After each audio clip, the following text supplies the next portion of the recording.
It's the Dead Panda Podcast, and we talk about stuff such as stand-up comedy, improv comedy, and we ask people to share feelings.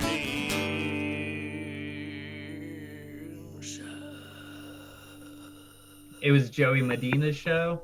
Yeah, it was actually like we were talking about. It was basically three headliners. It was me, Joey, and Renee Garcia, and the three of us had done shows overseas together.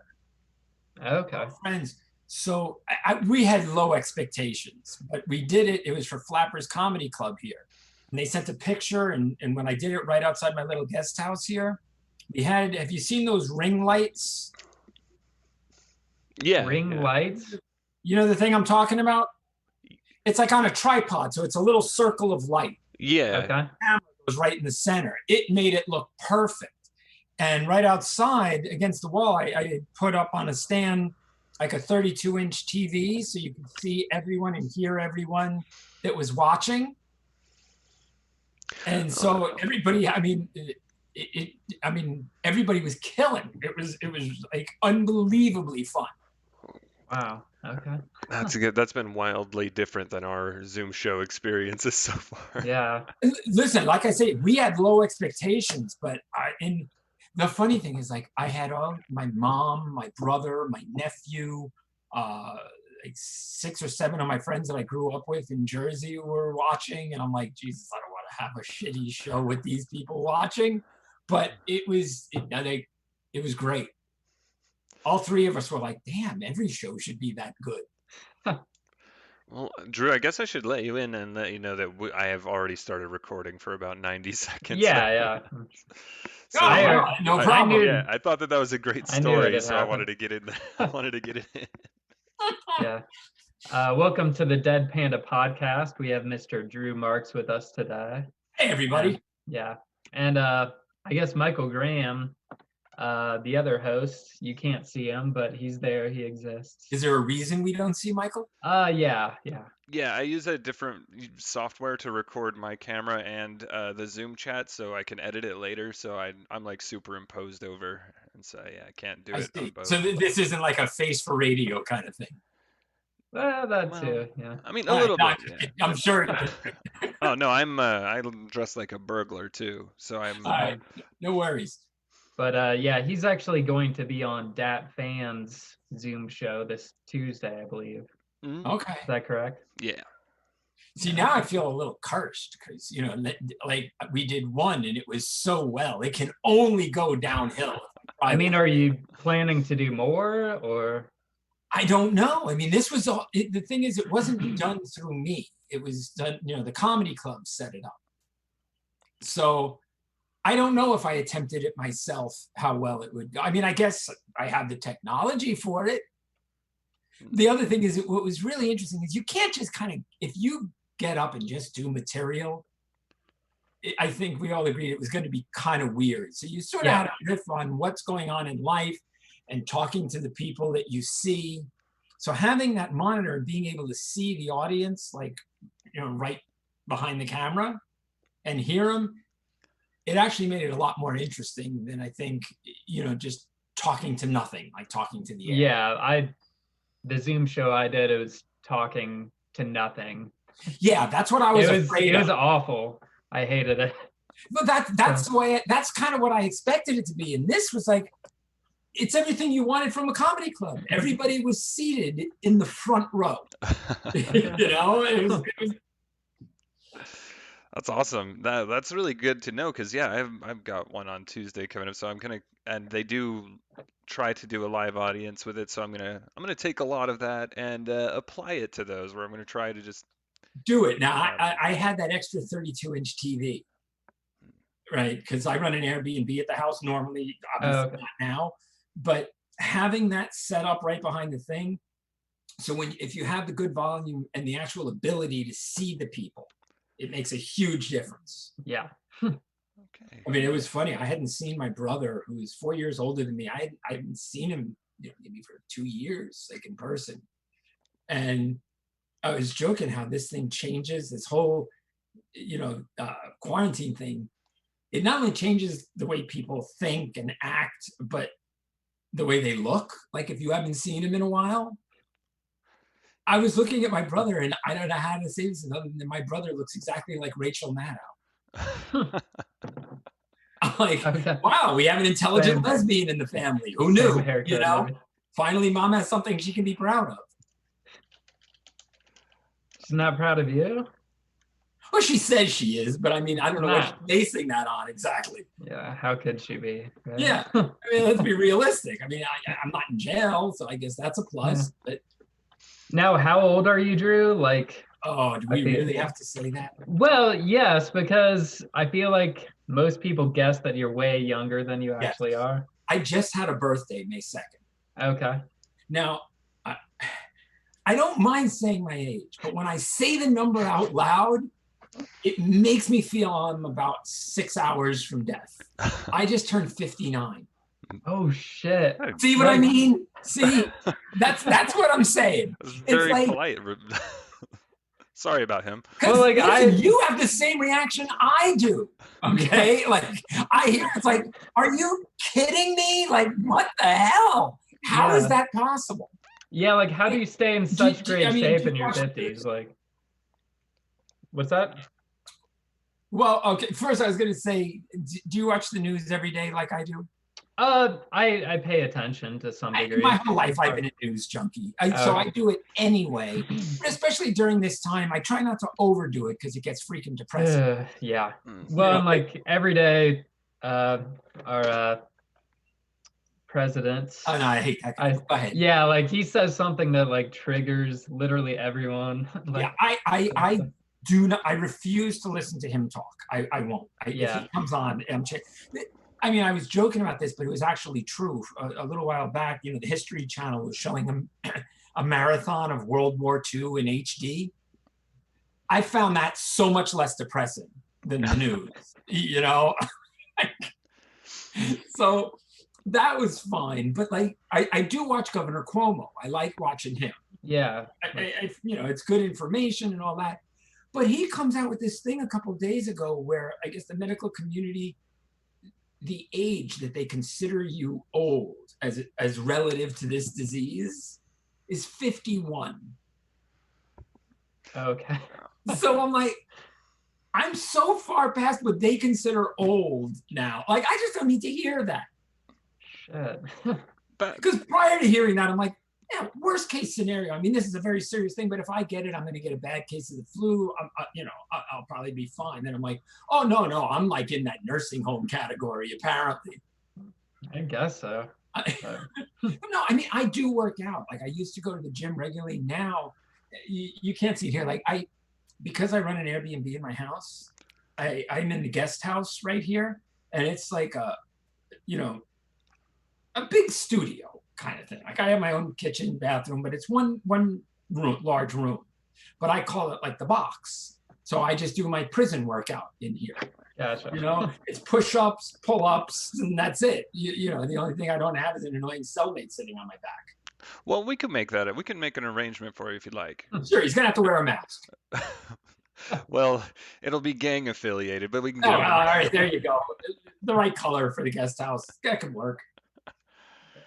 Me and Michael have been hitting the kettlebell, and then Mike's been on the treadmill almost every day. Now, you guys live in the same location? Yeah. He's like behind that wall there. Okay. So He'll come say hi at the break. Is that social distancing, or are you just like he's like Oz behind the scenes? I haven't seen him in 3 months. Like Right. I heard he's there, but I don't know. I noticed you have the teeter for the back. Yeah. I had one, but when I moved into the guest house, I had no room for it. So Sure. I got rid of it. Do you use it? Yeah, I use it almost every day.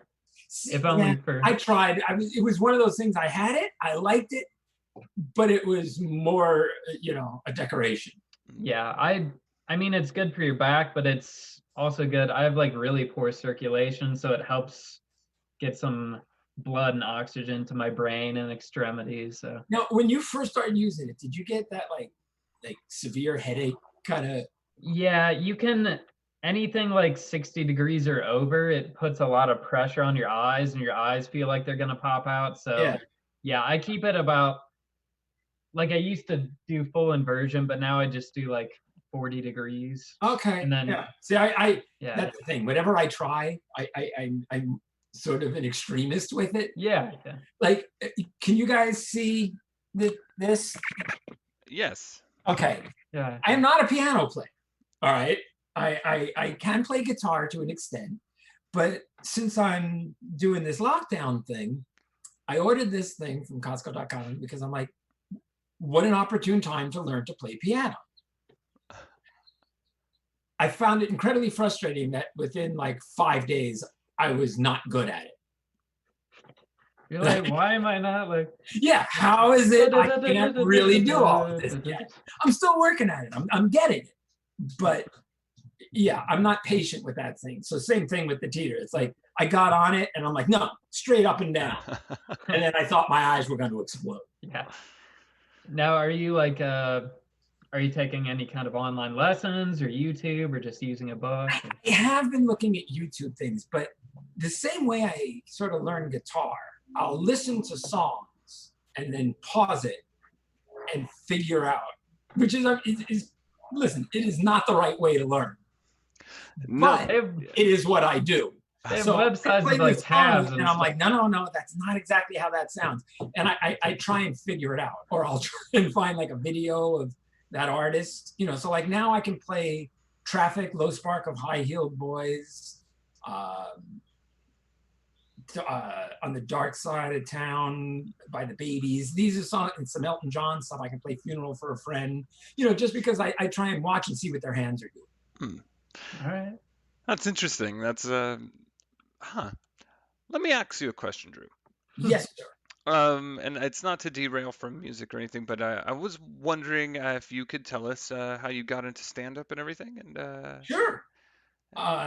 It's a kind of weird story. I moved from New Jersey. My best friend lived in San Francisco, and I moved out there. I actually went to visit, but it was snowing in New Jersey and 75 degrees in California. So I'm like, screw this, I'm staying here. yeah. And I realized I didn't know anyone, you know, other than my one friend. And I thought it would be a good way to meet women. That is the actual truth. Now, you're both comics, Michael? Yeah. Okay. So you know that when you're starting out, you're not good. And women are not impressed. So it was not a situation that worked. So like the first time I did stand-up, my buddy that I was roommates with, you know, that I moved out there, we went to this open mic, and there were, you know, like most open mics, there's like 6 or 8 comics in the room, no audience. I get up, have a horrible set. No one says anything. As we're walking out, my buddy puts his arm over my shoulder, and I was expecting some words of consolement, and he just goes, "You're not going to do this again, are you?" I was like, "No, I don't think I am." But almost like the music thing or anything else, it really bothered me. Like I can walk away from anything. I can walk away from a job, a relationship, anything. But not until I can prove to myself I'm capable at it. Then I can let it go. And comedy was kind of like that for me. I desperately did not want to do it again. But I was so mad that there was something I was that bad at. That's that interesting. I kind of, like, for personal reasons, it's like that. I had to do it again. And it was like, again, you know, I don't know, how long did it take you before you had even an idea that you could do this? Or did you get it right away? I mean, it took me, well, yeah, I was kind of sporadic starting out, but I did it for like 7 months straight. And then I'm like, you know what, I kind of suck. And I didn't do it for like 2 years. And then I picked it back up a couple years later, did okay, waited a couple more years. And then I'd been like writing stuff here and there. So like I started to be like okay in 2013. Okay, I mean, you have to have a yeah. bit of masochistic streak. I think Yeah. get through the early phases of comedy. Yeah, because I was seeing the one time I invited all my friends, it was like the finals for this comedy competition, and I was like 10th out of 10 comics. So like people were talking during my set because all their friends had went, and then a couple minutes in, I just had a panic attack, and it was really bad. Ah, And I was up on stage, and I took my shirt off to try to be funny or something. I don't know. I Blast like act of a fucking desperate black. man. Yeah, exactly. Well, all right, you want to hear my weirdest And early experience in comedy? yes. let's do Okay. it. So I moved to San Francisco in the late like 86, 87. And there was a club there called the Other Cafe. And that was walking distance from my house. So I'm able to sign up for like showcase night kind of thing. But in those days, it's like there were real names. So the other comics there, just to drop a couple names, were like Carlos Alazraqui was there, Bobby Slayton, these kind of people. Who else was at that show? Rob Schneider, right? I didn't know these guys. Because this was like my second or third time on stage, and I had no idea what would be funny for materials. So don't ask me why I thought this would be funny, but I thought if I took out a raw egg and threw it up in the air and tried to catch it in my mouth, it would be a great way to start the act. Because I figure if I caught it, it would be impressive. And if it broke, I would have egg on my face and people would laugh. That is as far as I thought this through. So they play the introduction music. I walk on stage, I'm like, ladies and gentlemen, drum roll. It starts, I throw up the egg. I had not considered a third option, which is the egg hit my lip right here and split it wide open. Oh, fuck. And blood shot out onto the audience in the front row. And in the late 80s, at the height of the AIDS scare in San Francisco, the last thing people wanted was a stranger's blood just projecting out right onto their clothing. Oh my God, that's some, oh God. AIDS Gallagher shit. Like weird Gallagher shit. Like, so I put my finger to my lip because I didn't feel it at first, but I'm like, I was like, there's a really weird, horrified look on these people's faces. And then I felt like this warm trickling, and I go like this, and I just remember going, oh, this is bad. I should go, right? And then there was a moment of silence, and then they started the exit music. Oh. I just left. And for a while, I was kind of known as the blood guy. So there was no real rush to get me back on an open mic stage. Oh my God. Huh. Yeah. God damn. And This is my buddy Gus's favorite story. Like, he has probably heard that like 6 times. And if we get together, he's like, tell me the egg story. God damn. So how did you meet like Joey Medina? Joey and I had common friends. And Joey, you met him because we came and did the show together. And I had always known of him, and he knew my name, but we had never worked together, weren't friends. And then one day, do you know what craft service is? Craft Yeah. service. Yeah, it's like the snack table on TV shows and movies. I had a company that provided that. So I ran into Joey at an open mic. It was a horrible little open mic in Venice. There were like 5 drunk people wandering around the bar, and we both had terrible sets, because there was no one there to laugh. But we were talking afterwards and having a drink, and he's also a film director, and he was directing this short horror movie. And I said, oh, if you need craft service, I'll hook you up. And so we're just talking. So maybe like 2 weeks later, he's like, were you serious about that? I'm like, sure. So I gave him all the equipment and free food and all that because I had extra, hooked it up. And he's like, afterwards, he's like, is there anything I can do for you?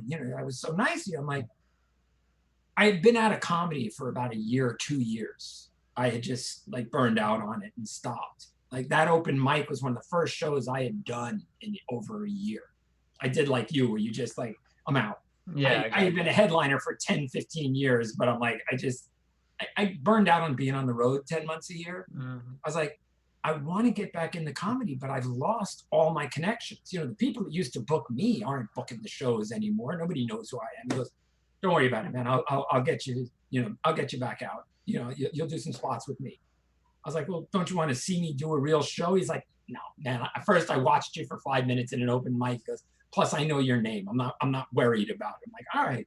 So I figured he's gonna get me a local show, get me on an open mic or something to get, you know, my feet back in. He calls me up like a couple of weeks later. He's like, what are you doing these dates? I'm like, nothing. He goes, you want to go to Japan? I'm like, what? You It's met like this the guy US once Ghost for Show. 5 minutes.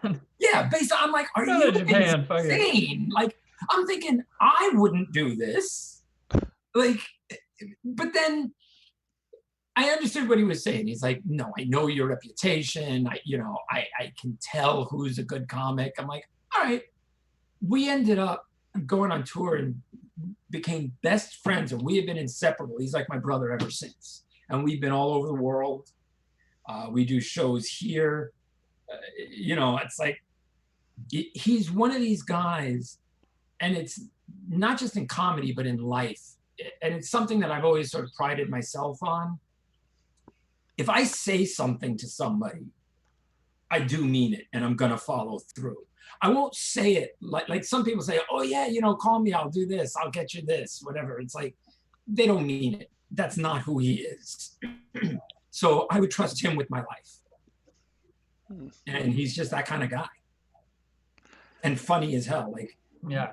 watching him on, we've worked together so much. This is funny. We're doing this show on Zoom last night, and we went through 2 bottles of wine. Right. And Joey is doing this bit that's one of his classic bits. It's like often his closing bit. And he just forgot how it ended.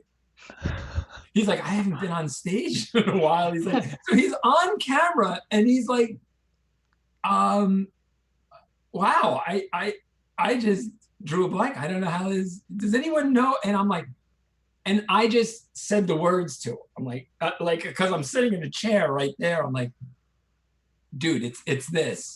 And everybody's laughing, and you can hear Renee from the other chair because he knows the bit too, and he's cracking up. And Joey's like, so I was like a script supervisor. I'm like, Joey, I can do your act. I have seen. He goes, that's the weird thing. He's like, I feel like I know yours. I'm like, so the next time we go on the road together, we want to try this thing where I do his act and he does mine, which is going to be great because I'm going to be talking about being Puerto Rican. And he's got to be a half Jew, half Jehovah's Witness. So that's going to be interesting. Yeah, you could do at the beginning of the show, do like a Freaky Friday thing, and then Yeah. be like, "Hi, I'm Joey Medina." I wish I had your life. And then you guys spin around in a circle, and then Yeah. So like either that or we have to. What was that? Was that the movie where they crossed when they were both peeing and they crossed the urine streams? Oh, that could be like a cutaway if they could play it on a projector, and you guys just do that, like somebody. Yeah, we're walks behind standing you. at the urinals before the show. Yeah, and your streams Yeah. cross. And, yeah. That was the one with oh God, who plays Deadpool? Ryan Reynolds. Ryan Reynolds and the guy from Arrested Development. Okay, yeah, I've seen that. That's actually a really funny movie, but I think yeah. that's how it happened. They were peeing in a fountain Okay. and their Oh, streams crossed and they switched places. God, I what's forgot the about name of that fucking movie? I just remembered. That's a really funny movie. You should watch it if you haven't seen it. Definitely. God, I just remembered that his name was Jason Bateman, and people don't talk about this enough. He was in Teen Wolf too. Was he? Yeah, where the Teen Wolf was a boxer instead of a basketball player. So, Okay. which seems wildly unfair. So, All right. See, I never saw Teen Wolf 2, I feel now. But well, you know what didn't other miss movie with anything. him was great? Did you ever see Bad Words? Yeah, I've seen Bad Words. I love that movie.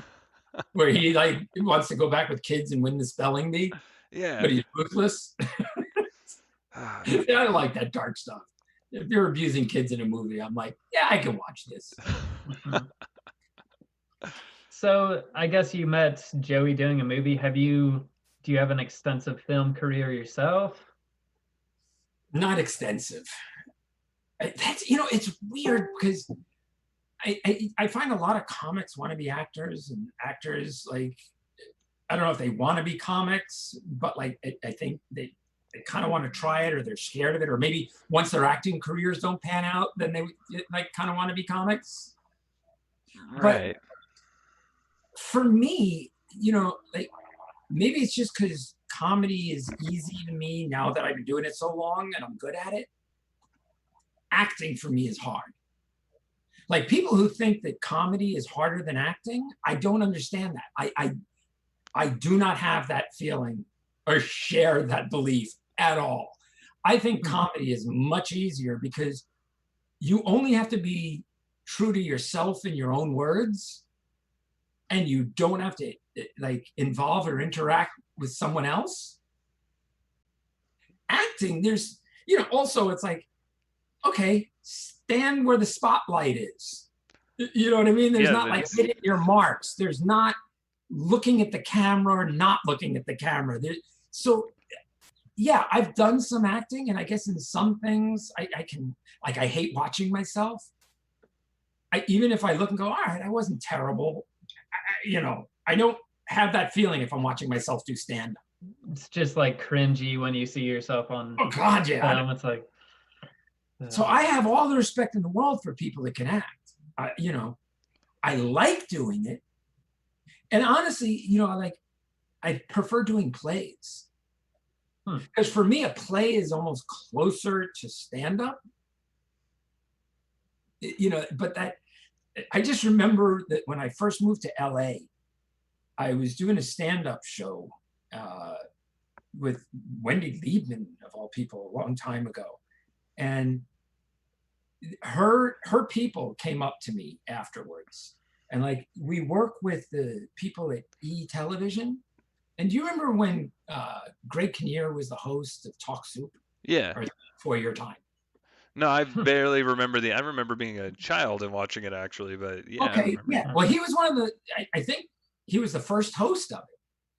So when this was right around the time where he decided he was just going to leave to be an actor, you know, and do all this. And he was having success. Like, listen, we watched your stand-up, the way you interact with the audience. We think you'd be a great replacement host if you've heard of the show. So like, come in, audition. I'm like, this is great. I just moved to LA. I'm like, I'm already being auditioned for a national TV show. This is everything I dreamed of. I had never done an audition for on camera. So I walk in, and I'm sitting there and I have a high level of confidence because I'm like, this is anything like stand up. I'm golden. Like, I don't care if you point a camera at me. I go in, they hand me a couple of pages of the dialogue, and then you go into a room and there's, you know, the camera guy, two people seated at a table, and I'm at a stool with a screen kind of behind me. And they're like, all right, just pretend that this story's playing behind you and riff on it, you know, and you're playing to the camera. And I'm like, I bombed so badly, like absolutely terrible. I'm like, I don't think I can ever audition for anything again. Like, not only are they not going to want to see me, but it was like, I had no confidence in that whatsoever. So honestly, like, if I get cast in a movie, or I've done a couple of commercials, it is, I consider it no small miracle that I got through the process. I also am terrible at auditioning, and I've only done a couple, but one was for a living play where you were like a living set piece, and my monologue was about eating butt instead of like something that. I have done two national, I don't know what this says about me, but I've done two national commercials, right? Or excuse me, yeah.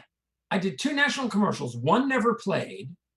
The other one, I was in like a sea monster Godzilla type suit threatening this girl on the beach. And the other big thing I did was a Star Trek CD-ROM where I'm in like full prosthetic makeup. So almost all my big jobs, they're like, listen, you're going to be great if we cannot see you or know it's you. Were you Ferengi or? I was a hybrid. A hybrid? What's that? Like, I was part Klingon and part something else. It was weird, but it was like, I love doing it, except, I mean, it was literally, I would have to go in at 4 a.m. and do 4 hours of prosthetic makeup. Huh. every morning. And it was Damn. really great fun for 2 weeks. It was awesome. Well, shoot, that's good for like go be on like the Disney Plus stuff. Go be on the Mandalorian and go be I the would love to. you have it on your resume. Be like, I'm familiar with what this takes. Yeah, yeah. So, but like, Joey shot a sitcom pilot for himself that he wrote. And I was in that, but it wasn't a stretch because my part is his best friend. I'm like, how hard is this to do? And if you're a comic, you kind of have a certain natural timing, for like how to say the words. The hardest part for me is where to look and, like what to do with your body. Sometimes it feels a little awkward. Yeah, the staging is a whole other thing that you have to learn. Is Yeah. that That's why I say on stand up, it's like, okay, I got the mic. Here it goes, and then you just sort of pace back and forth. Yeah. But, when you're talking to someone else, it's like, am I too close? Am I too far away? It's a very weird animal to me. that was it Man of a Funny Age? Yes. Is that okay. Yeah. Now, like, has he like shot it by studios and stuff like that to see if anyone I think else he's would take trying. it? It's a really hard sell. I mean, one, even though there's all these like platforms, there's so many places that you can put content. So in one respect, it's probably, I guess, easier to get things out. But then there's so many people, like, the old days, unless a studio made your pilot, it wasn't happening. Right. Now everybody just, can do and edit their own.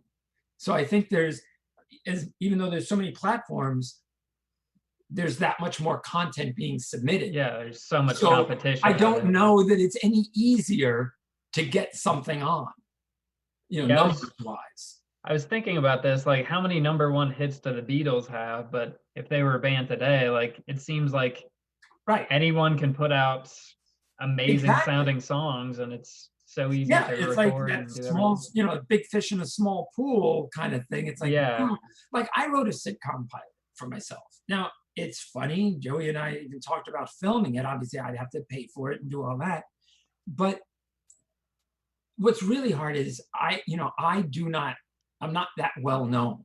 You know what I mean? So to get someone to watch it, they'd be like, even if they're like, wow, this thing's really funny. Who the hell's Drew Marks? Because like I don't have. What really helps is you have to, in this day and age, you really have to have a social media presence.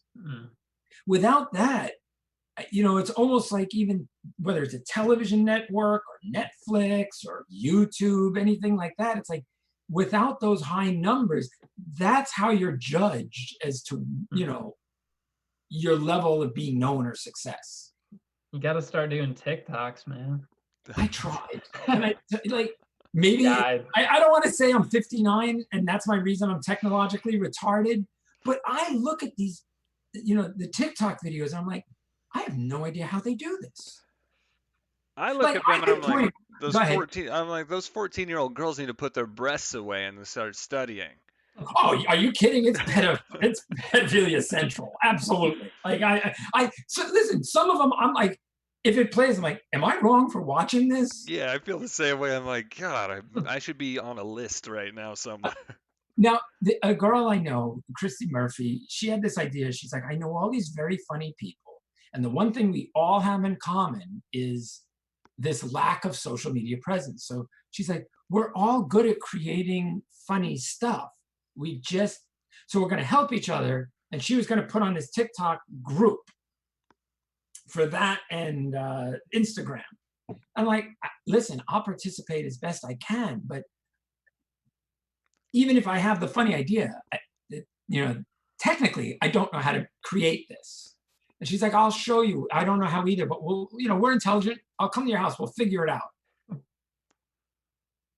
No, we could make I did a video. We figured out like how for me to lip sync over a sound clip or do the thing where I'm slapping my dog. I'm like, with someone else's audio. Yeah. That's not the same as these ones where they switch makeup and stuff in the middle of the thing and they look polished and professional. But what I did find, to your earlier point, sorry if I rambled, even these little things with my dog, I got like 100 followers. But of those 100 followers, 85 to 90 of them were 10-year-old girls. And I'm like, no, this is terrible on every level. And I'm getting messages like, follow me back. I'm like, oh, no. Yeah, I'm not about that anymore. I don't want that little notification. 10-year-old Elizabeth has a new video. I'm like, no, don't care. No, there's nothing that they're putting on that I need to see. 4 times your age, like that's bad, but 6 times your age, like, yeah, listen.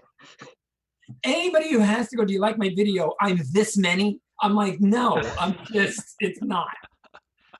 God, I have things that hang off of me that are older than you, and like, mm-hmm. Oh God! Yeah. And speaking of TikToks, we're gonna go and do an advertisement really quick for all of our beautiful sponsor. So do a quick. You have a sponsor? That's awesome. Yeah. Is that it? Anyway, let's start. All right, Luke. What are we about to show everybody today? This is a new song entitled "To Invent Consent," and it comes from the upcoming, soon-to-be smash hit musical Rape City. Enjoy. You ready? Yeah. I wanna rape someone who's raping me back. It'd be great if we could score points like that. It'd be beautiful. We could smash each other's holes. It'd be mutual. What do we call it though? I know. Let's call it consent. I guess lead in with that maybe. All right. Well, I've been recording for 3 seconds already, Luke. So lead in with what? So Drew, what's use this word a lot. What exactly is a twat waffle? Oh, well, it's an English term as far as I know. Okay. Like British English? Or? Yeah, British. Okay. They have great insult words. Both them, the Irish, they have great words. So Wanker, love it. Wanker, exactly. Daddy wanker. So I had Airbnb guests from England, and they used that word a while back, and I'm like, man, do I love that. And you know how I say I can't listen to Trump talk? It's like, I'm one of those guys like, no, me using the term like President Trump, I'm like, no, I'm sorry. That's going to cause hemorrhaging in my head. I'm like, that's not. So, and I have a huge problem with supporters. Like, if you made a mistake in the first place, I'm like, I can get past that. But with everything, I hear him talk and he sounds like an idiot, so I'm like, I just call him a twat waffle and his supporters twat wafflers. And I have a 0 engagement policy. I'm like, listen, you can support or believe whatever you want, but my life is easier and better if I don't engage, because you're just banging your head against the wall. Yeah, I mean, anything he does, like, he's almost like a Christ-like figure who can do no wrong and never admits to wrong. So then, like, every tiny little thing that you could just be like, oh, I misspoke, I made a mistake. Like, he doesn't do that, and everyone defends him to the death on every single thing. Yeah, like listen, there's still a few friends that are supporters, but we don't talk about it.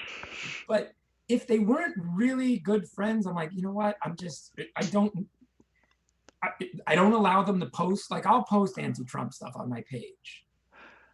I do not go to anyone else's page and put my comments on theirs. And if they do anything pro-Trump on mine, I'm like, no, it's deleted. You're just, I'm not, it's not a place. Don't share that nonsense on mine. I'm like, because I look at it this way. If you were having a party and I brought a guy that acted like that kind of idiot or asshole to your party, you'd be like, why did you bring him to my house? I'm like, don't bring him to mine. I don't want it. I like that Luke said he has like this Christ-like complex. Like, maybe, like, I mean, if you're familiar with the story of Jesus, maybe he'll get crucified at the end of it. Oh, I hope so. It's funny. My mom is like a very sweet lady, and she doesn't like it when I call for his death. She's like, you don't mean that. I'm like, Mom, you should know me well enough to know that I have no problem with calling for someone's death. I don't know. I say it, I mean it. I mean, I'm not going to do it myself, but I'll encourage someone of a questionable mental state to do it. Like, listen, if you're trying to impress Jodie Foster, what better way to do it than to take out a world leader? Yeah, if you've been reading Catcher in the Rye lately, maybe. Right. Yeah. John Lennon's already gone. Here's a guy that you can absolutely do. And you can lure him out with a bucket of chicken. I mean, it's not hard. Step it up. I always thought Fauci should take one for the team. Like, you're close enough.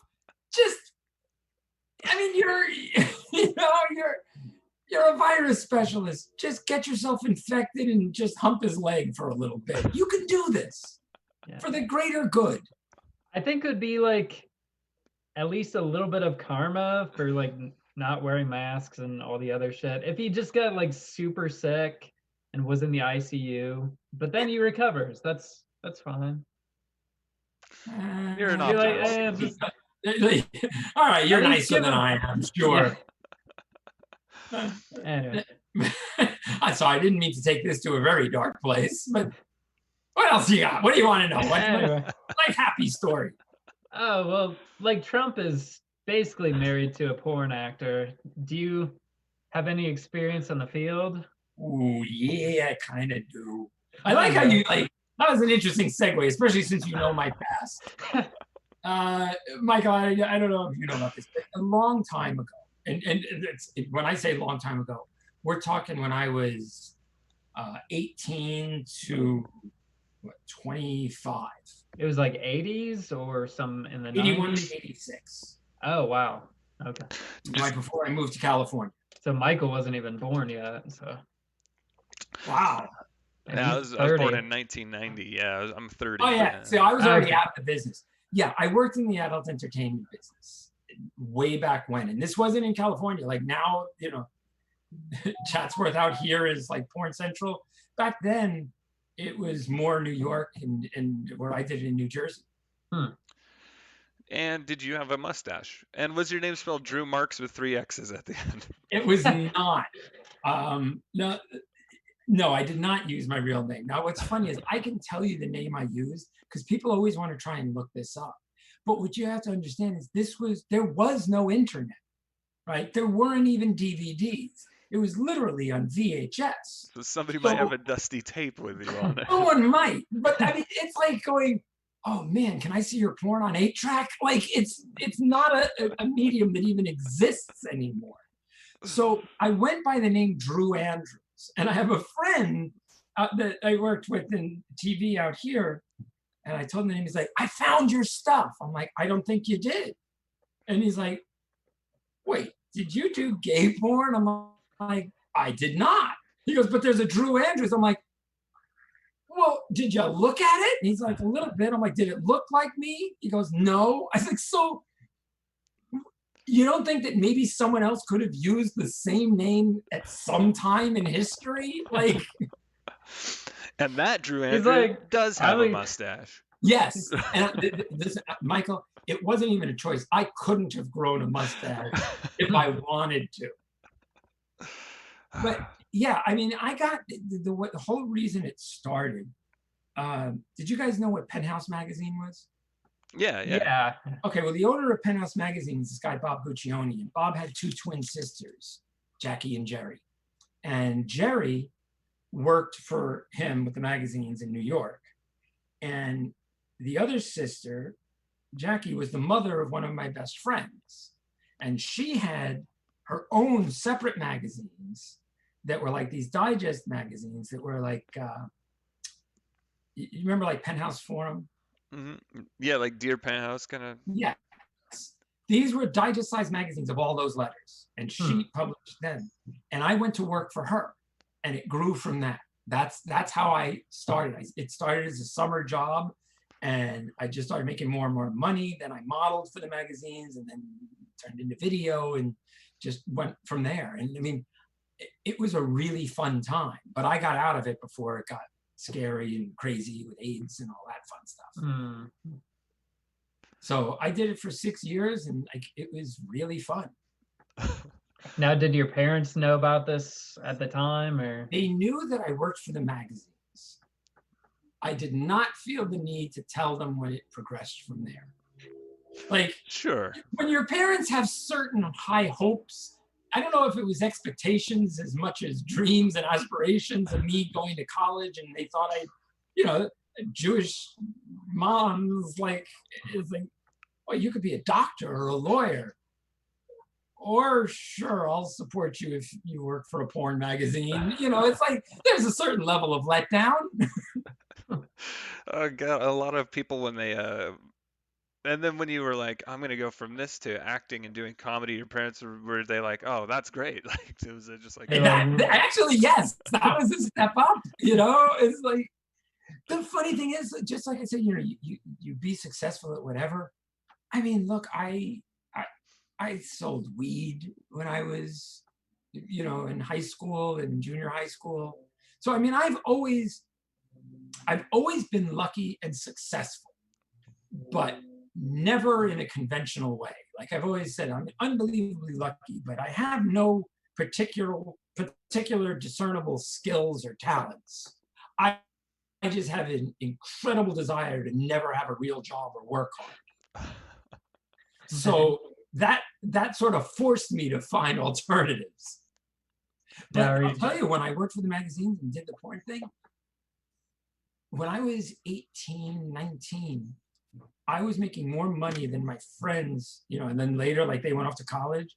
When they got out, I hired them to come and work for us because we could pay more. Yeah.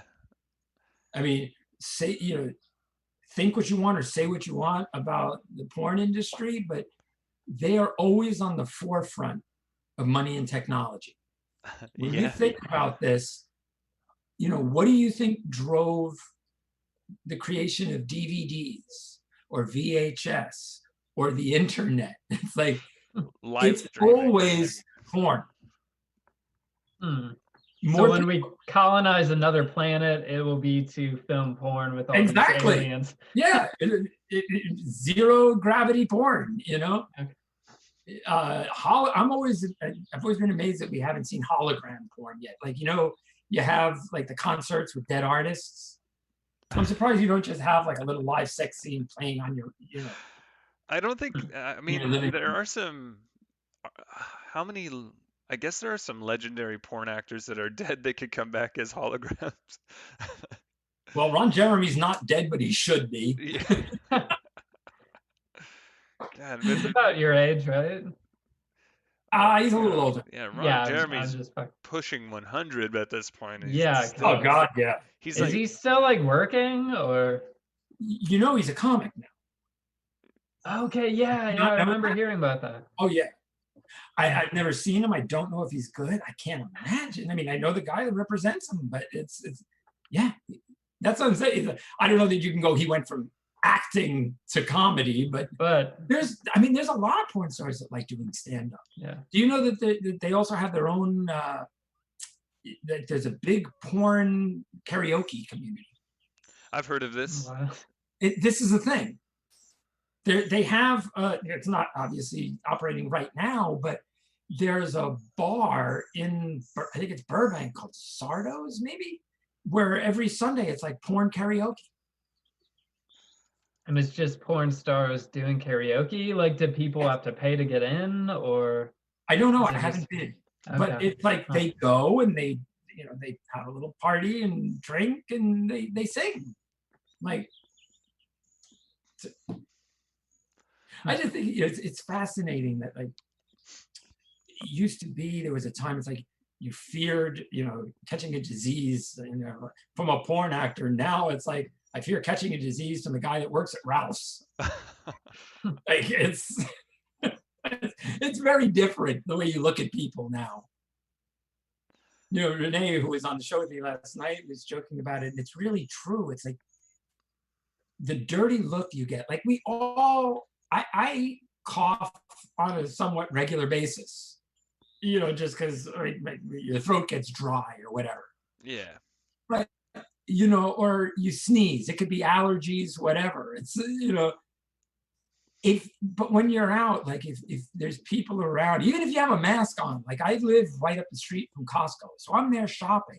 I have the mask on, but if you sneeze, people look at you like, oh my God, it's the Salem witch trials. We need to burn that individual immediately. You're allowed to stab them. I mean, it's Yeah, but yeah, it's like, get back. You know, it's My fiance, when we go and if it's like too crowded, she will just be like, "Hey, everybody, you should all stay back. I'm sick." And people will be like, "Well, you shouldn't be outside." And she'll be like, "Hey, I got kids to feed. All right." And she like wow. shuts Yeah, down. I Yeah, mean, she shuts down the argument so quick. She's so good at it. She's strategic. yeah, I mean, you have to feel bad, like, you know, like the people who are like close talkers. Yeah. You Oh know, the people yeah. I'm talking about. Yeah. They have a hand Like, on your shoulder and they pull you in. life has got to be terrible for them for a year. You know, like people don't like them generally anyway, but now it's like, you know, it's a matter of life or death. It's like, how do they handle it? I feel that there's a lot of people I feel bad for. I feel bad for them. I feel bad for all the incels. They had a thing going for a while, you know what the incels were? Yeah. Yeah. involuntary celibates. Or... Yeah, the involuntary celibate people. It's like, they're like, you know, women don't like us. It's like, now they're just like everyone else. It's like, no, you're just not getting laid because no one is getting near anyone. You know, they had an identity and it's been completely taken away. It's like, no, now you're back to just being a creepy guy in your mother's basement. That's it. You know, you don't have a reason to be. They should do Zoom shows together. Right? Well, I guess California's trying, you know, I think it was here. It's like California's trying to, like every state, they're trying to reopen and get back to normal. I love that within 2 days of us trying to reopen, we had a school shooting. Like that was. Yeah, I heard about that.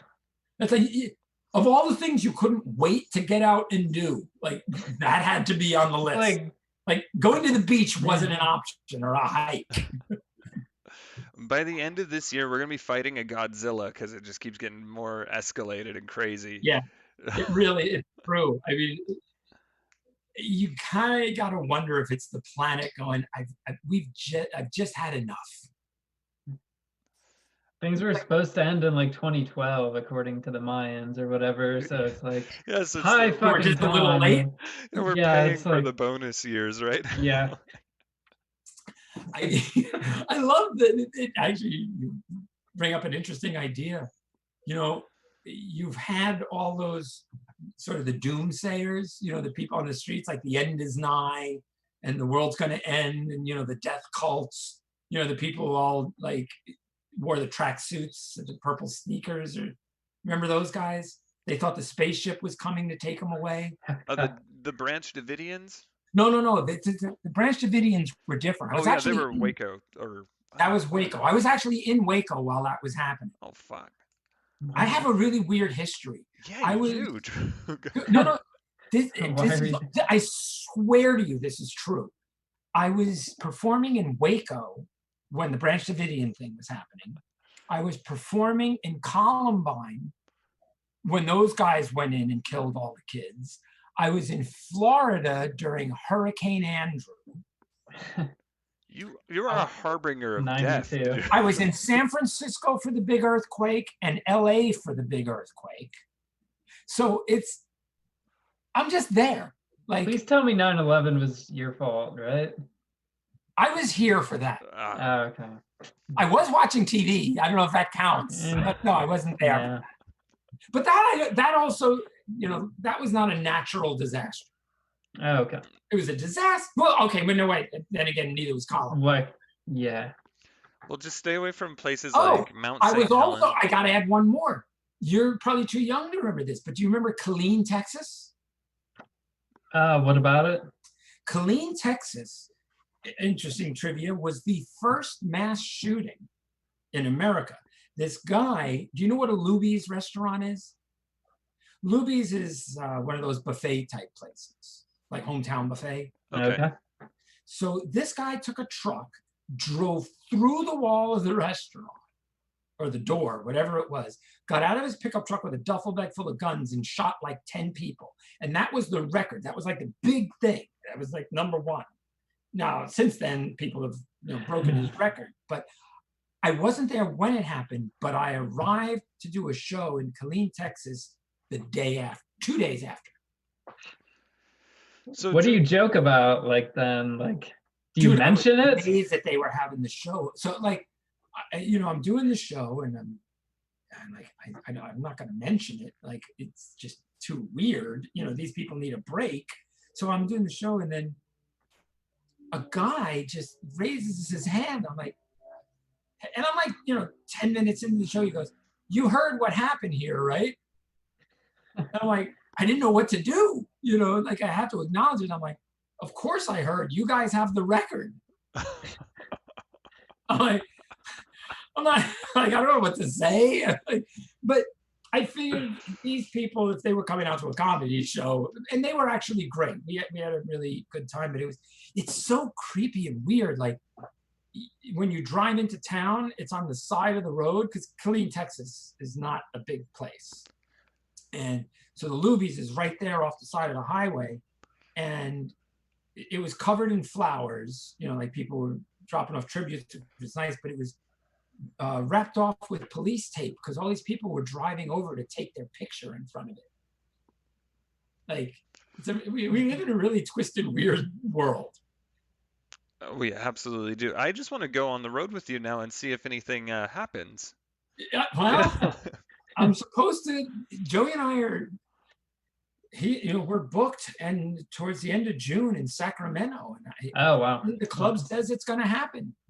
Okay. Like, I don't know how I feel about it. Yeah, in Reno we have like an open mic happening this next Sunday. Really? I'm probably not going to go to it, but there can even have a microphone there. You're just going to be up on the stage, like yelling at. That's the thing. That's what I'm saying. It's like, I don't know how I feel about even going into a club if they say, well, we're doing social distancing. As a comic, I hate it when people aren't in the front row. Yeah. Like, I will bring people from the audience. It's like, if I walk into a club and they're sitting in the back, I'm like, hey, it's going to be a better show. Come up front. Now I got to be the guy that's like, yeah, maybe just, Try the third row. Right. I'm like, I mean, I really want to support comedy clubs. I do. But at the same time, I don't know that I'm ready for this. It's going to feel weird as hell. Yeah. It's going to be an adjustment. Yeah. Have you guys seen like that? They now selling masks that have a zipper. Okay. So like for BJ? For drinking. Oh, for drinking. Okay, that. Like you can wear the mask in the show or in the restaurant, and you just kind of like zip, take a sip. I'm like, I mean, I'm sorry. This is like going to a show with like Bring Out the Gimp. I'm not ready.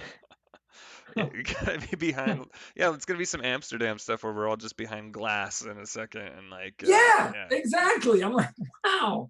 I made it to 59 without AIDS or anything else killing me, and now like, I'm gonna catch something telling jokes. Like, how?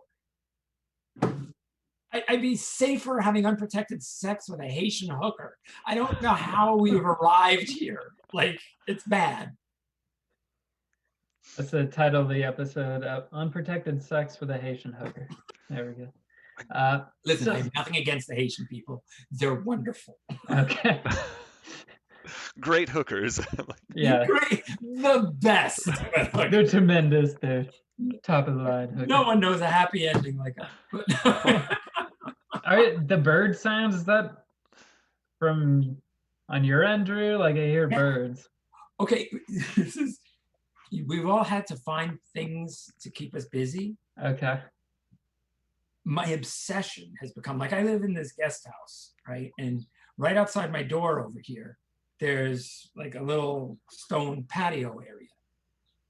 And it has turned into my obsession with plants. I can't stop getting them. Like, it's almost like I'm gonna have to start choosing between buying more plants and food. And I'm pretty sure I'm going with the plants. I am now up to 28. And I actually more than that, because I bought these 2 racks that hold little plants. And I have this little table and chair set outside. I find it very relaxing, but it's like I don't do the gardening so much in the ground, but like, you know, the plants and stuff. Although I have started now sunflowers. Now I don't know why this is interesting to your audience, but Whatever. it's just so soothing and it gives me something to do. And it's like I like watching them grow. I'll take seeds and grow it in a little egg carton and then transfer it to a cup and then into a bigger pot. It's like there's just something really fun about making this shit happen. And you're gonna make your own sunflower butter. That's the thing. No, I will do none of that. I will do like I may grow a weed plant. That's something I'll make something with. But yeah, no, like I tried growing vegetables and, you know, tomatoes and stuff like that, and I realized I don't want to deal with this at all. I want to look at it, but I don't want to have to do anything with it. Just as long as it doesn't get sexual with the plants, then I think it's still healthy. I have an unhealthy obsession right now, so I can't make that promise. Okay. But better than the 10-year-old on Zoom. Yeah. Yeah, what's the most attractive plant? I mean, would it be a tree? Like, or you got to get in that sap, you know? You gotta, yeah. I think a bird of paradise. Have you seen those? Okay. Those speak to me. Yeah. What about a pitcher plant? You know, it has the liquid in there, and then Oh, it almost looks like to a place I had not even considered. Yeah, but I think Oh, it but has you were like asking about toxic the bird. chemicals that that would dissolve a fly. So I think it wouldn't feel good on your. Yeah, no, it might not work. That's it. Yeah. And I don't listen. If I'm going to get intimate with a plant, I don't want to have to use protection. It's counterproductive. But along with the all this gardening that I've been doing, I got hummingbird feeders. Oh, nice. And this hanging, dude. Birds eat a fuck of a lot of. Oh, I'm sorry. Can I curse on this? Yeah. Yes. Birds eat a fuck of a lot of food. Like for a little animal, like I bought this hanging like thing that holds seed, and I feel bad because I'm tired of spending money. Like these things come. I mean, I get squirrels now too, but like these birds come and I'll fill up a big tray. 2 days later, that thing's empty. It's almost like they're just like telling their friends, it's like, you know, party at Drew's. And it's so I love it. I like watching them. The hummingbirds are cool. I don't know. Did you see where I rescued Angry Larry? Yeah, like, do you think Angry Larry's came back recently, or There's a bird that occasionally comes and hangs out, but Angry Larry used to like live in my house. If you're unfamiliar, Michael, my dog found this baby bird while we were on a walk, and it was so tiny. I didn't think it was going to live. I brought it home and I like hand fed it mealworms and droplets of water, and it got like crazy healthy, but it would follow me. And like it liked living in the house. It didn't want to be in the cage. It would like sleep on my bed, and you know. And then when it could fly, and I took it outside, it would stay in the tree all night. And in the morning, it would start yelling for me. I'd come out, and it would fly down and land on my shoulder because it wanted to eat. And it was awesome. And then one day it just like stopped coming back down. I like to hope Angry Larry is alive and well, but yeah, I haven't seen him. He has a bunch of angry babies. Probably. I called him Angry Larry because when I took a picture of him, he was really cute. But if you took a photo like straight on of his face, he looked unbelievably angry. Yeah. And so I started making all these memes, and he had more followers on Facebook and Instagram than I did. He had like 1,000 followers. Yeah. People loved Angry Larry because I would write memes like, you know, congratulations on your kid. Yeah, mine is ugly too.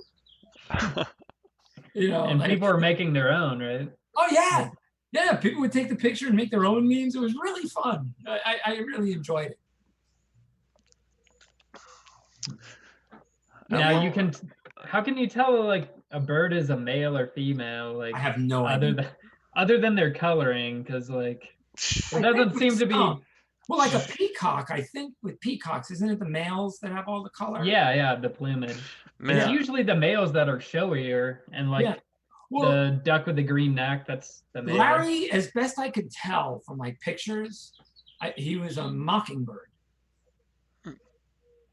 And There's a bunch of them around now. So, maybe Angry Larry just went and like got his family and friends. It's like, hey, there's great food at this place. It's like, at Halloween, there's the house that gives the good candy.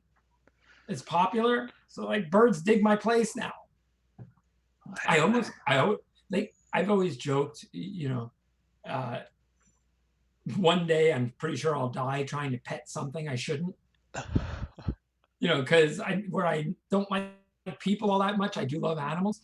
So just yesterday I was walking my dog, Parker, and this little baby possum ran across the street in front of us. And next thing I know, I'm like, oh, I'm going to try and save the little baby possum. I'm like, I don't know if this thing's going to bite me and give me rabies, but I'm like, if it lets me, I'm going to pick it up and bring it home. I was unable to procure said possum though. Oh man. But like, yeah, honestly, I'm one of those people, like if I hit the lottery, I would have I'd be Dr. Dolittle without the like talking to him part. Like I could surround myself with like weird animals and be perfectly happy. There's this place called the GW Zoo that's just like in Texas or something. There was this whole Netflix documentary about it.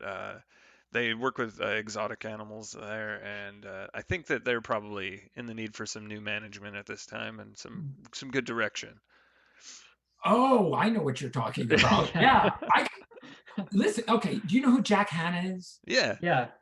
When I was doing craft service, I used to do craft service on a show called The Talk. And he was a regular guest. And we got to be very friendly because, it became clear to him that I liked animals way more than people. So whenever he would come on the show, he would bring all the baby animals to me at craft service before they would go on the show so I could play with them. And I have all these pictures of me with baby cheetahs. Like there were 5 baby cheetahs in one of the dressing rooms. He's like, hey, come here. Let me bring you upstairs. You want to see some baby cheetahs? I'm like, yeah. So I just sat in the room, like playing with them like little kittens. And I was like, Jack, can I have one of these? And he's like, absolutely not. He's like, I totally want one. He's like, what are you going to do when it grows into a big cheetah? I'm like, use it to smite my enemies. But other than that, I'm like, I can handle a cheetah. I didn't get one, obviously, but what ended up happening is I had a friend, I still have her. She was very jealous because I would post the pictures of me playing with, the baby animals. Like there was a baby lion, the cheetah, a bear, kangaroo, all these other things, right? She was always like, I hate you. That was so much fun. So when it was her birthday, I called Jack Hanna, who runs the Ohio Zoo, and I'm like, listen, is there any chance if I fly to Ohio that you could like bring us behind the scenes? He's like, absolutely. He was so nice. They even got me a hotel. It was like, we'll put you up, you stay like a couple minutes from the zoo and we'll send a ride for you. I was like, okay, this is great. So I brought her to Ohio and I was like, she's like, what are we doing? And I was like, just wait. And we go to the zoo and we got to like play with all the little animals behind the scenes. It was great fun. That's like great. Well, Drew, we're just about out of time for your interview, but why don't you tell us, you've got at least one date coming up. Tell us where we can follow you, plug everything. Okay, you can always find me. Listen, I don't care if people want to add me on Facebook. It's my name, Drew Marks. I think the picture you'll see me like holding a microphone for me, so that you can always tell it's me. Also on Instagram, my nickname is Drucifer. So DRUCIF as in Frank ER. So think like Drew and Lucifer. So it's Drucifer XX. Only because someone else had Drucifer. So Drucifer XX on Instagram. Those are probably the best ways because then you can see where I'm performing. You can watch these Zoom things. I'll put up like funny clips and things like that. And that's the best way. Yeah. All right, well, you really took us on a journey. We covered a lot of topics today. TikToks and Sorry, I get radio shows. I get talky. My bad. Oh, that's perfect. No, That's that's gonna be fun to listen to. And then other than that, don't follow Luke anywhere. You can follow us at Dead Panda Comedy and all of our good stuff. If you know us, you know our shtick. So thank you everybody for listening. Hey, thank you for having me.